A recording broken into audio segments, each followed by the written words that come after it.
Hello and welcome to another edition of Weekend Return. It is a blazing hot day, but rather than go down to the beach, me and the team here have decided to come to the Manor College of Technology in Hartlepool. I mean, really, who wants to loll around on the beach all day, ogling near-naked ladies taking their tops off, when we could be here, inside, looking at model railways? Hang on a minute, whose brilliant idea was this?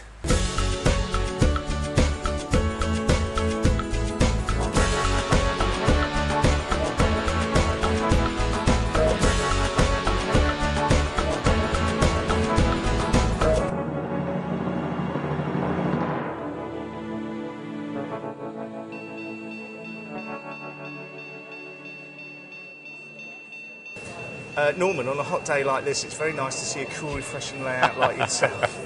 Yes, a lot of people say that they come round to the layout to get a cool down with a snow scene, yes. Yeah.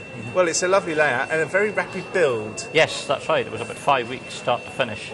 But not your fastest build for an exhibition layout? No, the fastest one's about 10 days. Not to be recommended, though. Right, OK. Well, this doesn't suffer in any way, I have to say, for having taken 5 weeks. What's behind it? What's the philosophy behind it? Basically just something a little bit different for exhibitions, Japanese, engage, something out of the ordinary, and the snow scene as well, just a wee bit different from the norm. The kids love it, don't they? Yes, they do. They do. Why is that, do you think? I think they like the various bells and whistles and horns and things and the smoke from the chimney. And also the wee Thomas that runs around, they like that as well. The level crossing, is that a bought-in bit of kit? Yes, it is. It's a Kato Unitrack item of equipment.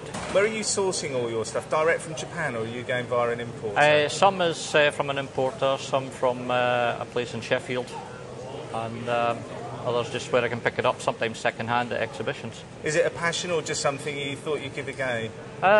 No, I've always loved railways from childhood, and model railways as well. But Japanese railways? Japanese railways, again, just something to be a bit different, and because I bought some equipment when it first came into the country, and it's very good value, runs very well.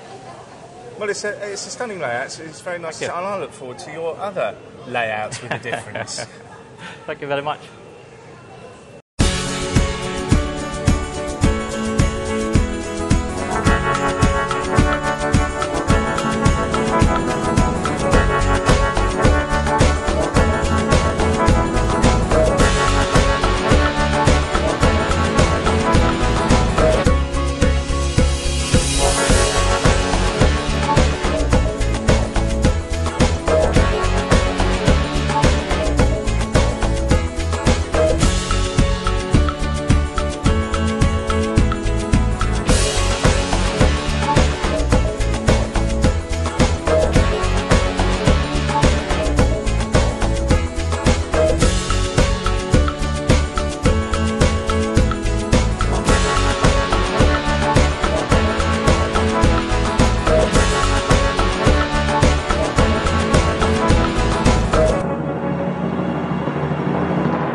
It just means big village. Okay. There's a village on the island I've spent a lot of time in the last 15 years that's called that, and it had a lot of Greek letters in it, so that's why I chose it, really. Well, it's a lovely layout, and it's a surprise to find it tucked away over here in the corner of the exhibition. Well, and there's this beautiful sunny spot, hot and dusty. We're immediately transported there.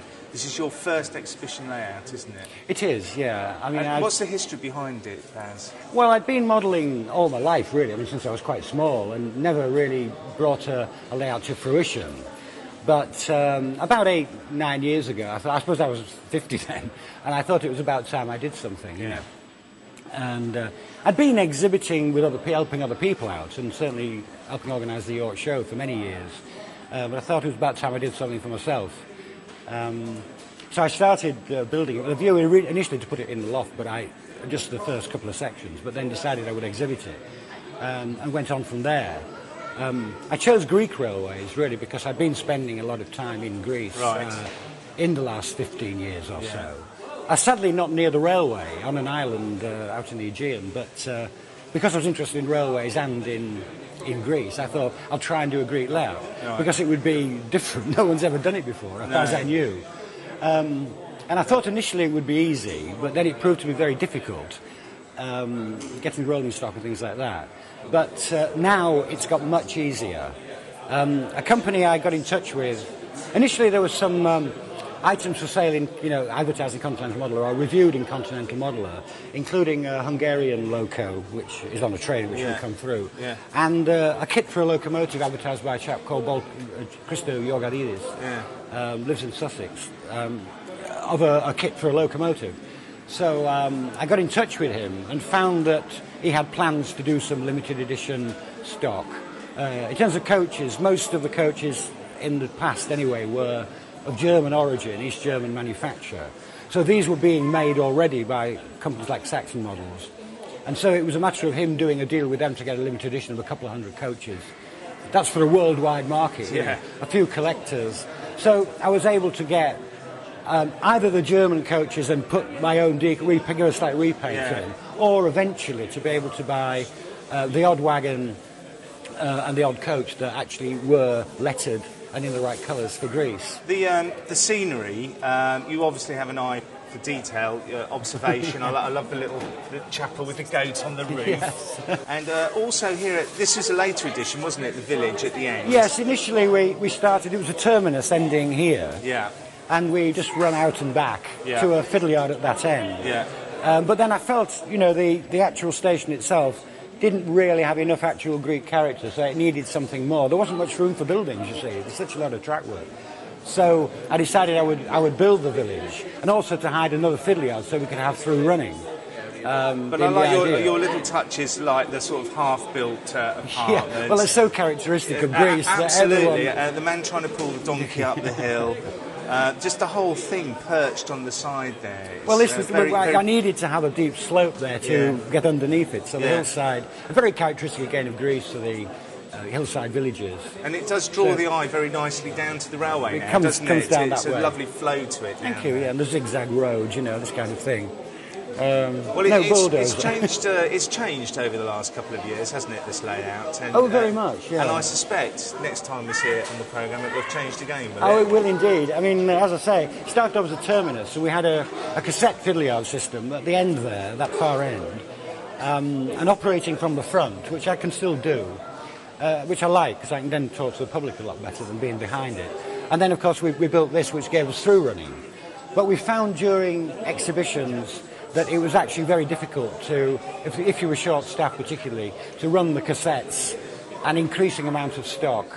So we decided to make it a circuit format.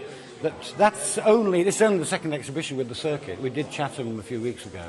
That was the first time it was out, the circuit. But it's much, much better for exhibiting, with more stuff to lug around, to bring to show. Easier operating, much, isn't it? Much easier. Yeah. And in fact, we found now that I've moved a lot of the controls to the back and front. You can operate from the front or the back. So you can actually run it with one man. Actually, can actually do it. Which is very, very useful. I mean, we like three because two people on and one person off. But, if I had a bottle, I'd raise a glass of ouzo to you and say thanks very much for Megalo Horio. A beautiful layout. Thank you.